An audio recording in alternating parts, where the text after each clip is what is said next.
Les Houches, en los Alpes, Francia, agosto de 1972. Un grupo de científicos se reúnen para hablar de física. Ahí, un joven estudiante de 25 años propone una idea revolucionaria sobre la dinámica de los agujeros negros, algo absolutamente nuevo relacionado con un descubrimiento de Hawking. Stephen Hawking mismo estaba presente en esa reunión y recibió la idea del joven con indignación, incluso asco. ¿Cómo se atrevía a hacer esa aberración con su teoría? Sin embargo, el tiempo acabaría dando la razón al joven. Solo 3 años después, no solo Hawking validaría la loca idea del estudiante, sino que la utilizó para dar con su trabajo más importante, por el que es reconocido, un trabajo que estaba destinado a marcar el fin de la existencia del tiempo en el universo. ¿Pero cómo? Ya hemos hablado aquí del origen del tiempo. ¿Qué había antes del tiempo? Hoy toca ocuparnos del otro extremo de la cuestión. ¿Cuándo terminará? ¿Acaso habrá algún final del tiempo? ¿Cómo algo así puede ocurrir? Prepárate, amigo o amiga, porque you are going to flip it very much. Stephen Hawking, agujeros negros, entropía, hay cuántica y muchas cosas de esas que te hacen aquí cosquillitas en el cerebro. Be ready, porque para Santolaya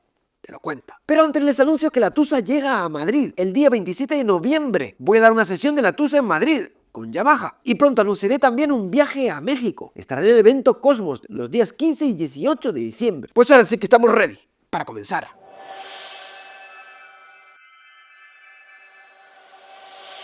Después de lo dicho, pasamos al estudio del tiempo. Como quien está despachando clientes en una charcutería. Pues sí, con esta frase, Aristóteles, uno de los más grandes pensadores de todos los tiempos, comienza en su libro cuarto de la física a hablar de esta cuestión tan espeluznante. Se pregunta, ¿qué es el tiempo? Y ahí lo define así. El tiempo es número del movimiento según el antes y después, y es continuo porque es número de algo continuo. Un antes y un después que dan sentido al tiempo, que precisa de algo muy concreto, según Aristóteles, para existir. Sin cambio no hay tiempo, pues cuando no cambiamos en nuestro pensamiento, no advertimos que estamos del tiempo cambiando, no nos parece que el tiempo haya transcurrido. Así es. Sin cambio, no hay tiempo. Han pasado más de 2000 años desde que Aristóteles proclamara esto y no hemos avanzado mucho más en la definición de tiempo. Sí, entendemos mejor nuestro mundo físico, la evolución de los sistemas y el manejo del tiempo como dimensión, pero a la hora de la verdad, cuando intentamos concretar dentro de esta pregunta, ¿qué es el tiempo?, no lo tenemos mucho más claro de lo que lo tenía Aristóteles con ese número según el antes y el después. Algo que estarás de acuerdo conmigo es demasiado ambiguo y a día de hoy también resulta decepcionante. Pero que no caiga el ánimo, algo sí sabemos del tiempo, algo con lo que estamos de acuerdo con el filósofo macedonio. Sin cambio, no hay tiempo. Pero esto tan interesante que quiere decir realmente, como hemos ya adelantado y dicho en otros vídeos, definir tiempo hoy sigue siendo un problema, porque de alguna forma acabamos siempre en un proceso circular. Usamos el tiempo o algún aspecto del tiempo para definirlo. El tiempo es el transcurrir, es el avanzar de las cosas, ¿ves? Es algo circular. Pues bien, aun siendo de alguna forma también circular, creo que la mejor forma de definir el tiempo, la que es la más clara y la más limpia al menos, es tiempo, es aquello que medimos con un reloj. Aquí viene la pregunta. ¿Y qué es un reloj? Pues no hay más que mirar la historia para responder a esta pregunta. En el pasado medimos el tiempo con sombras, con relojes de arena, con péndulos, y en tiempos más modernos con vibraciones de ciertos átomos. Ahí lo tenemos. ¿Y qué es lo que tienen en común todos estos procesos? Sí, que se observa un ciclo, es algo que se repite una y otra vez. No lo sabemos qué es el tiempo, pero al menos estamos algo más cerca. No es un pequeño consuelo, sabemos medirlo, simplemente pues contando ciclos. Si a este ciclo del péndulo lo llamamos segundo, contar 4 ciclos es contar 4 segundos. ¿Très bien? Así que ahí lo tenemos. Para que haya tiempo se necesita algún tipo de ciclo, lo cual requiere algún tipo de cambio. Volvemos a lo mismo, lo que ya decía Aristóteles hace 2000 años. Sin cambio, no hay tiempo. Tanto en el vacío perfecto como en un entorno lleno de materia estática, en ambos casos no existe el tiempo, porque no hay cambio. Así que hoy, sabiendo esto, nos preguntamos, ¿cuándo acabará el tiempo? Pues ya tenemos un esbozo de respuesta. El tiempo nació cuando nació el cambio, así que el tiempo acabará cuando acabe el cambio. Es decir, esta interesantísima pregunta de cuándo acabará el tiempo la podemos replantear en otros términos. ¿Cuándo dejará de haber cambio en el universo? Una pregunta que nos lleva, amigos y amigas, al mundo la entropía. Cuando hablamos de cambio, es imposible no pensar en energía, la magnitud relacionada más directamente con el cambio, con la transformación. De hecho, todos nos sabemos esa carretilla que soltamos cuando éramos pequeños. La energía ni se crea ni se destruye, solo se transforma. Así que la energía es esa magnitud de cambio, la que posibilita el cambio en el sistema. Cuando algo tiene energía, puede experimentar un cambio. Pero ojo, eso no de cualquier manera. La energía se conserva, así que podemos pasar de esto a esto porque los dos estados tienen la misma energía. Así que el cambio sí se puede dar entre estos dos estados. Pero si lo piensas bien, no todos los cambios, aunque tengan la misma energía, se dan en la naturaleza. Hay una especie de policía del cambio, algo que dice cuándo puede transformarse a un estado de misma energía y cuándo por cambio no. Por ejemplo, podemos mezclar la leche con el café, pero no hacer la operación inversa, aunque la energía es la misma. Y ya lo has adivinado, esa policía del cambio es... la entropía. Ya saben, siendo poco rigurosos lo definimos como una medida del desorden de un sistema. Más desorden, más entropía. Siendo más precisos, porque nos gusta esa precisión, la entropía está relacionada con la estructura o complejidad de un sistema. Menos estructura significa más entropía. Así que la segunda ley de la termodinámica diga que todo sistema tiende a un estado de máxima entropía, nosotros lo podemos traducir como que el universo de alguna forma busca la homogeneidad. Romper las estructuras. Ese, amigos y amigas, es el policía del cambio, el que dice de entre los estados de igual energía entre cuáles se puede dar ese cambio, y será solo aquellos que aumentan la entropía. Esto explica muy bien el ejemplo de antes, que la leche se mezcle con el café, pero no al revés. No es una cuestión de energía, sino de entropía, así como otros tantos procesos, que cuando pones en contacto dos materiales a distinta temperatura, la temperatura se iguale, que un hielo se deshaga en un charco y no al revés, o que un humano viva y luego muera. Y no pasa lo contrario. Muy bien, pues ya podemos resumir lo que tenemos hasta aquí. Los cambios se dan en sistemas de misma energía, pero solo entre estados en los que la entropía aumente. Esto es muy interesante porque a priori, ya que se puede pasar de un estado a otro de misma energía, podría parecer que el cambio podría existir por siempre, pasando de forma cíclica entre estados de igual energía así hasta la eternidad. Pero en realidad no es así.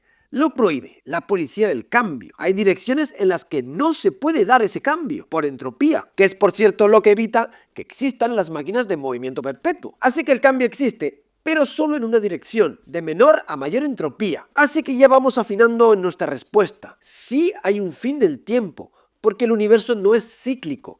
El tiempo acaba cuando acabe el cambio, y esto ocurre cuando se maximiza la entropía. Es decir, la entropía es como esa cuerda que le dan a los relojes o esos cochecillos que tienen los niños que le dan cuerda y empieza a moverse. Pues el cambio requiere de esa cuerda, de esa entropía. Se acaba la cuerda, cesa el cambio. Muy bien. Primer punto completo, lo cual nos lleva a una interesantísima pregunta. Si al universo lo que le gusta, lo que le pone bien caliente, es un estado de máxima entropía, ¿por qué no lo ha alcanzado aún? Sí, si vivimos los humanos es porque hay cambio. Y si hay cambio es porque estamos en ese camino a esa máxima entropía. ¿Pero por qué? Pues porque no hemos llegado. Estamos, como decimos, en esa transición. Y eso es gracias a que el universo nació en un momento muy especial, uno de muy baja entropía. Vamos a ver esto con una analogía. Recuerda el ejemplo de la leche y el café. Al principio están separados, hay baja entropía. Café y leche se remueven para mezclarlos, hasta que cuando están perfectamente mezclados se alcanza el estado final de alta entropía. Baja entropía a alta entropía, hay una dirección de cambio y por ende en este proceso existe el tiempo. Lo curioso es que en ambos extremos no pasa nada, ni en el estado inicial ni en el final hay algo interesante. Es en medio, cuando se está produciendo la mezcla, que pasan cosas. Hay lugar al cambio y a la complejidad. Es aquí donde surge lo interesante desde el punto de vista físico y biológico. Al menos cuando llevamos esta analogía a nuestro universo. Nosotros somos posibles porque vivimos aquí, en el momento del cambio, donde se da la mezcla, donde existe la complejidad, donde hay una direccionalidad de baja entropía a alta entropía. El estado inicial de la leche y el café separados sería equivalente al Big Bang, un estado especial de baja entropía. Sería la cuerda que le estamos dando al reloj. ¿Cómo se puso cuerda a ese reloj o por qué? Es algo que nadie sabe. Pero vayamos a la cuestión que perseguimos. ¿Cuándo parará esa cuerda? ¿Sabemos algo al respecto? Pues sí, el final será un estado del universo de igual energía que el actual, pero de máxima entropía, cuando café y leche estén perfectamente mezclados. Como la direccionalidad del cambio es hacia mayor entropía, cuando el universo alcance esa máxima entropía, habrá acabado el tiempo. Lo cual nos permite una reflexión sobre el ser humano bastante filosófica de por medio. La vida es un sistema con estructura, que pervive como un sistema termodinámico fuera del equilibrio, posible en este lapso de transición hacia un estado de máxima entropía que está experimentando actualmente el universo. El ser humano es un sistema estructurado, organizado, con órganos que ejecutan sus funciones y operaciones. La muerte es un disgregarse de esas funciones y por lo tanto una homogeneización de ese sistema. La muerte aumenta la entropía del universo. El tiempo es cambio. Nosotros sentimos el tiempo porque el universo permite que se dé el cambio. El tiempo existe solo en ese devenir de la vida a la muerte. Así el ser humano está ligado al tiempo. La vida necesita de tiempo para existir, porque sin tiempo no hay complejidad y no hay cambio.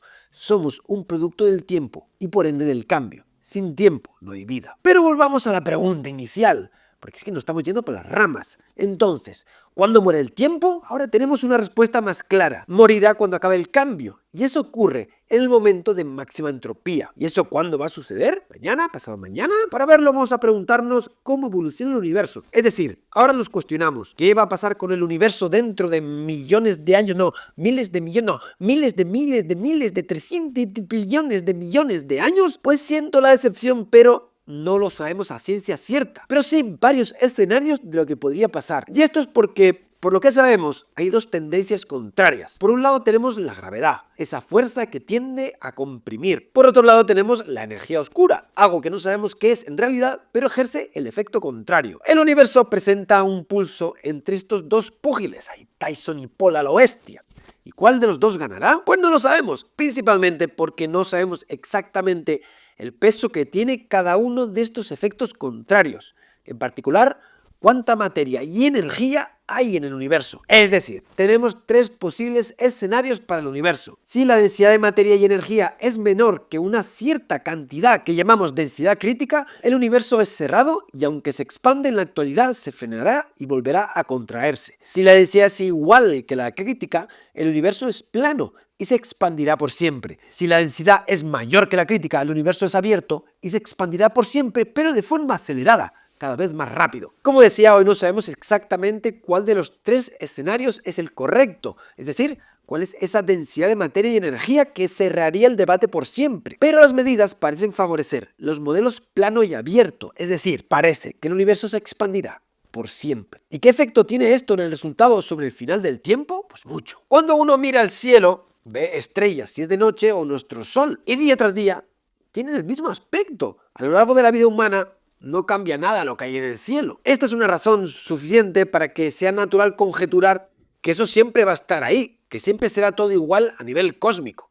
Pero tengo malas noticias. No siempre va a ser así. Ya saben, la entropía lo impide. ¿Qué ocurre entonces? Pues para concretar, pongamos el caso del Sol, una bola de gas de millones de trillones de kilogramos. Lo vemos ahí en el cielo y parece una bola brillante, tan tranquila, tan apacible, tan formal, tan calmada, que uno siente que pues siempre estará ahí, igual, brillando, pero nada más lejos de la realidad. El Sol brilla porque en su interior, en su núcleo, ocurre una reacción que llamamos termonuclear. Dos átomos de hidrógeno, a las altísimas temperaturas y presiones del interior del Sol, se fusionan para formar helio, emitiendo calor. Una energía que hace que el Sol brille en el cielo, pero además que lo mantenga estable. La gravedad hace que la materia del Sol tienda a contraerse, a comprimirse, pero el calor ejerce una fuerza de expansión que perfectamente contrarresta la gravedad. El Sol está estable en un tamaño en el que estos dos efectos se cancelan perfectamente. Parece idílico, ese proceso estable y repetido que hace que el Sol tenga ese aspecto que vemos día tras día,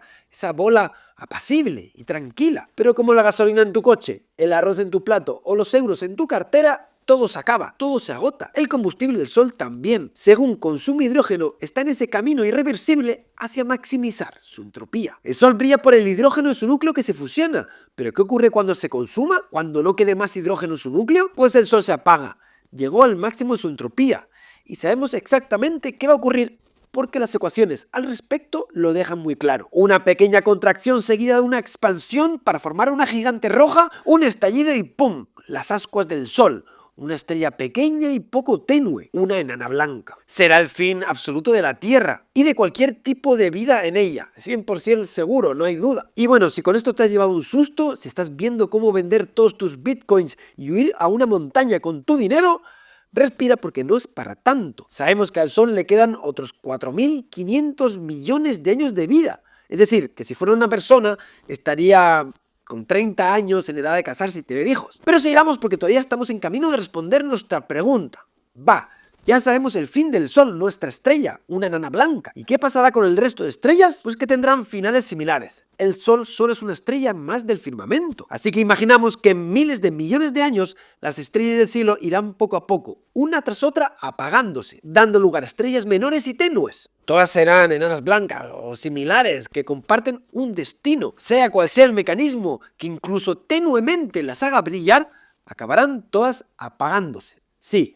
Llegará un momento en la historia del universo que no habrá luz, nada brillará. Tendremos un cielo completamente oscuro. A esto nos empuja la evolución del universo hacia un sistema de mayor entropía. ¿Y esto es el fin del tiempo? Pues no, porque aún hay estructura y por lo tanto hay posibilidad de cambio.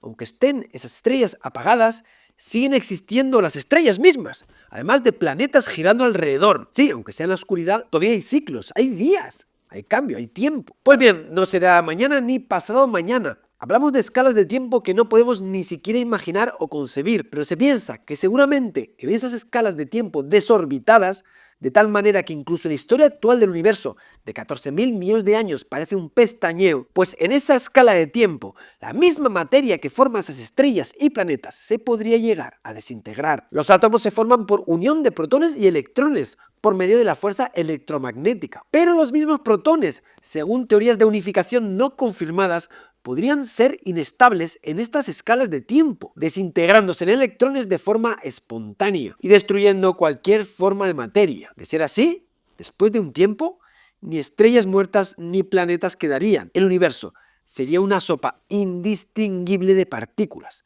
acabando con toda la estructura que hay en el universo. ¿Es entonces el fin del tiempo? ¿Qué crees? ¿O quedará acaso algo que no haya desaparecido para entonces? Pues la respuesta es sí. Y puede que lo hayas adivinado. Son los agujeros negros. El último bastión de la existencia. La última resistencia de lo material. La llama que aún quedaría por apagar. El tiempo se agarraría a estos agujeros negros para existir. Y así respiramos aliviados. Parece que mientras haya agujeros negros, el tiempo no va a desaparecer. Y es que los agujeros negros parecen absolutamente indestructibles. Es que como nada sale de un agujero negro, ¿qué podría acabar con ellos? Nada. No hay forma de destruir un agujero negro. O al menos eso se pensaba hasta 1972, cuando un joven de 25 años en los Alpes se atrevió a hacer la propuesta más loca sobre agujeros negros que nadie había hecho. Una propuesta que lo cambiaría todo. La cuántica podría acabar con las mayores bestias del cosmos y con ello destruir el tiempo. Un proceso en el que una vez más tendría mucho que ver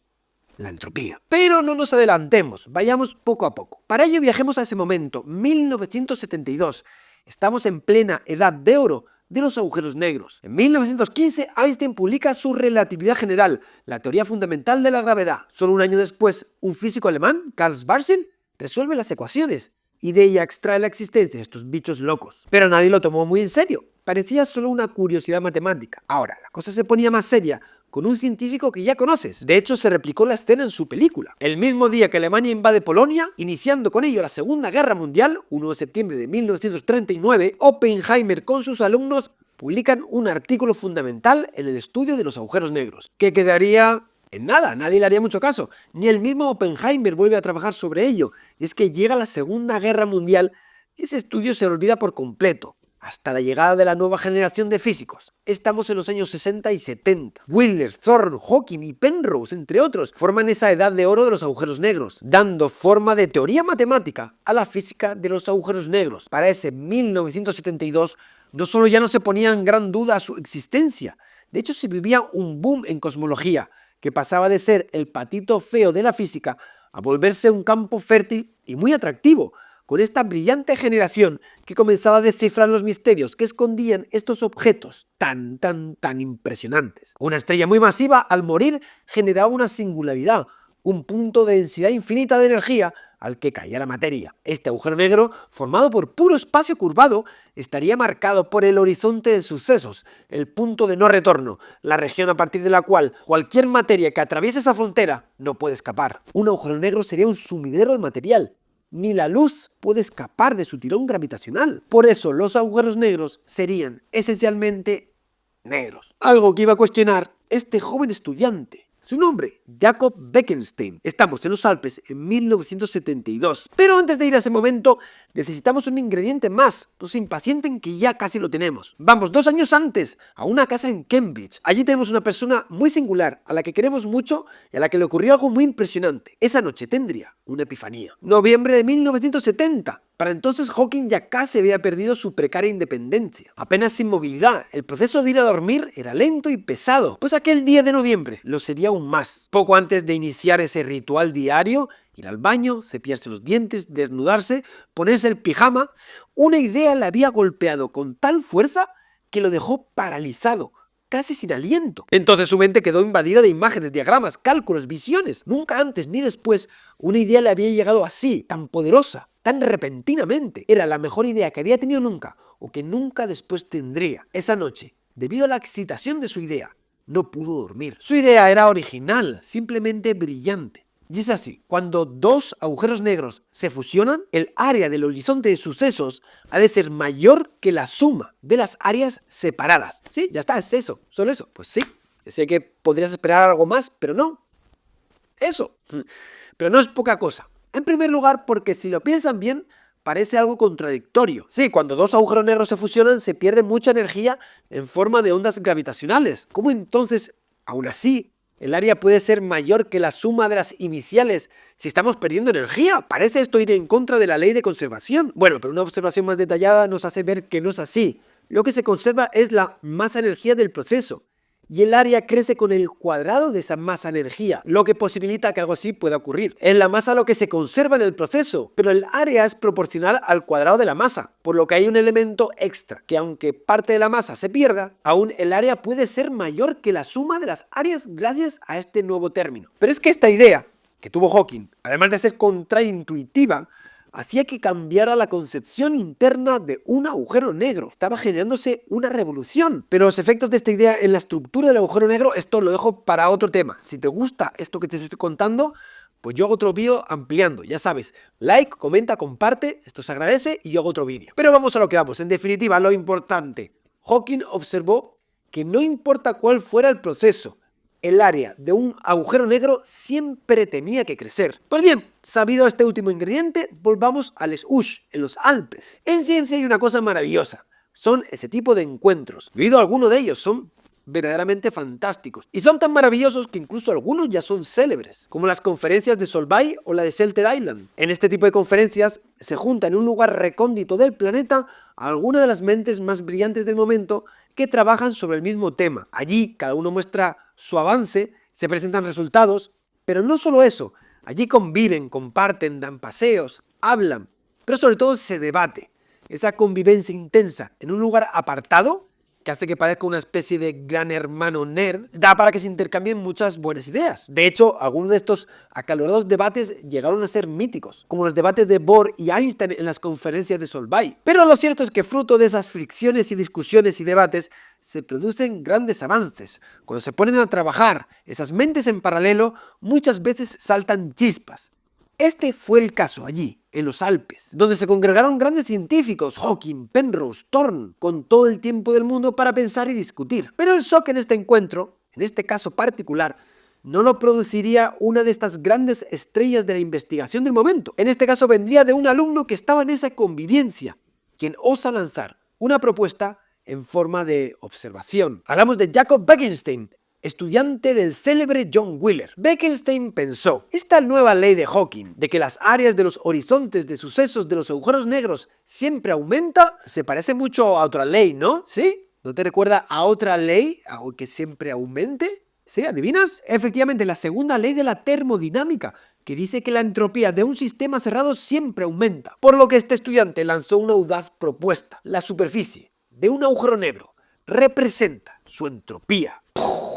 Sí, todos los asistentes debieron mirar a Bekenstein con asco, en especial Hawking, el padre de esta ley. ¿Se había vuelto loco acaso este joven? ¿O estará tomándose el pelo? Claro, la entropía, ya lo hemos visto, es una magnitud asociada a la aleatoriedad de los sistemas, su complejidad, su estructura. Claro, un agujero negro no tiene ningún elemento de aleatoriedad, es justo lo contrario, es la simplicidad encarnada. Decimos que un agujero negro es calvo, porque es puro espacio curvado, no tiene materia, está vacío. ¿Cómo va a tener entropía entonces algo que no tiene materia? Es más, la entropía es una magnitud termodinámica, que implica la existencia de otras magnitudes termodinámicas, como la temperatura. Un agujero negro puede tener temperatura, ¿pero de qué me estás hablando? Más loco aún, cualquier cosa que tiene temperatura radia, así que si un agujero negro tiene temperatura, implica que tiene que radiar, pero un agujero negro no deja escapar nada. ¿Cómo va a radiar algo? Este joven, sin duda, tenía que estar delirando. Pero de loco, en realidad, Bekenstein no tenía nada. Él pensaba que su propuesta tenía mucho sentido. Primero, porque las ecuaciones que describen cambios lentos en las propiedades de los agujeros negros se parecen a las ecuaciones de la termodinámica. Pero más importante aún, porque si un agujero negro no tiene entropía, entonces pueden pasar cosas súper locas. Como esta. Tienes un libro como este, que está guapísimo. Es el mío y te comes un poco de spam que ya llega la Navidad. Pues como todo libro tiene estructura, tiene información, tiene entropía. Lanzas el libro al agujero negro y ¡pum! Ahora comparamos. Como un agujero negro no tiene entropía, la entropía de antes es mayor que la de ahora. A la mierda, el segundo principio de la termodinámica. Nos lo hemos cargado, así tranquilamente solo haciendo esto. Pero para Hawking y el resto de expertos en la sala, esto no parecía dramático. Simplemente la segunda ley de la termodinámica no funciona siempre. Con los agujeros negros no funciona y ya está, tranquilo. Le pesaba más la intuición de que un agujero negro no puede radiar nada. Pero Bekenstein no se dejó intimidar. Tenía además el apoyo de su valiente tutor, John Wheeler, imponiendo la ley de la termodinámica. Y cómo crece el área de un agujero negro cuando cae algo en él, calculó la entropía de un agujero negro y le dio que es el área del agujero negro en unidades del área básica, el área de Planck, lo que daba una cantidad de entropía gigante. De esta manera un agujero negro de unas 2 masas solares, es decir, pequeñito, tendría una entropía de 10 a la 79. Esto es un número tan grande como el número de partículas que hay en el universo. Entonces pasó lo que tenía que pasar. Lo que le ocurre a las grandes ideas, esas que acaban siempre saliendo a la luz, imponiéndose. Meses después de la reunión en los Alpes, Hawking tuvo un viaje a Moscú, donde visitó al brillante físico soviético Yakov Seldovich. Este le sugirió que igual que una bola metálica girando emite radiación electromagnética por su interacción con el vacío cuántico, un agujero negro en rotación debería emitir radiación por su interacción con el vacío cuántico. La radiación robaría energía de la rotación del agujero negro, que iría poco a poco parándose, hasta detenerse por completo. Hawking volvería a casa después de este viaje muy pensativo.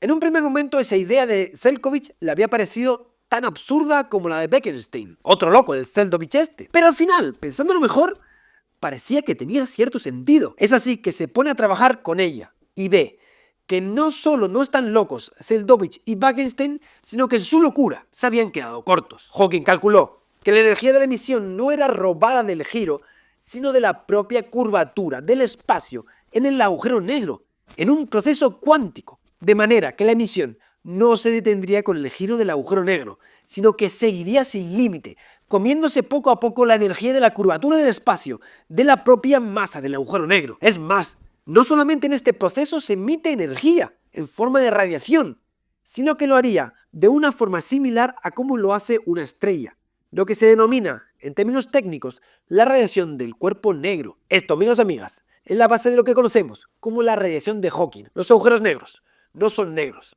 también emiten luz. ¿Pero cómo lo hacen? ¿Cuál es el proceso físico? ¿Qué está ocurriendo ahí? Pues sí, se trata de un proceso cuántico en la frontera del agujero negro que tiene que ver con el vacío cuántico.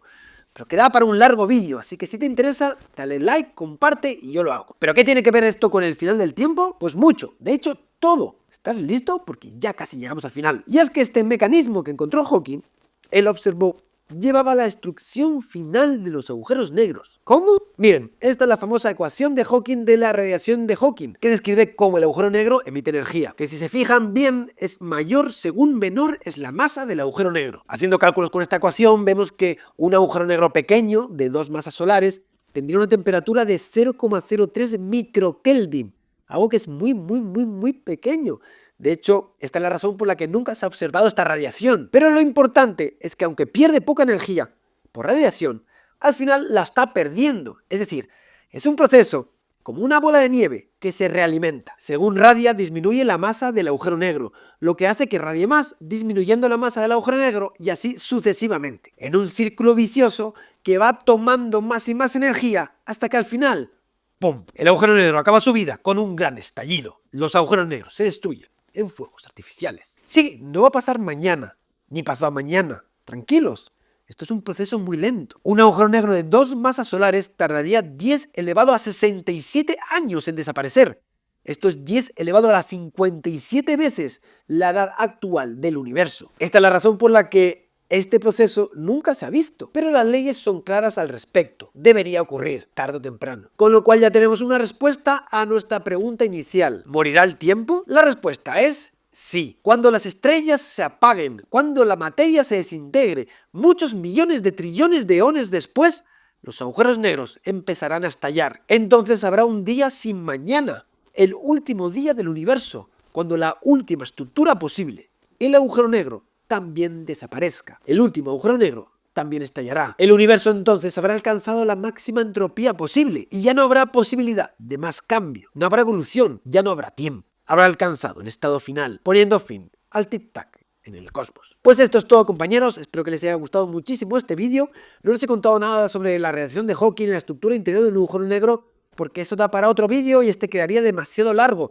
Así que ya sabes, si quieres que hable sobre eso, like, comparte y yo les hago un vídeo estupendo sobre este tema que es absolutamente brutal. ¿Cuál es el proceso físico detrás de la radiación de un agujero negro? Pues esto ha sido todo, compañeros. Nos vemos como siempre en el próximo vídeo. Espero que le den mucho al coco y estudien que alguno de ustedes puede ser el próximo Hawking, la próxima Marie Curie. Hasta la vista.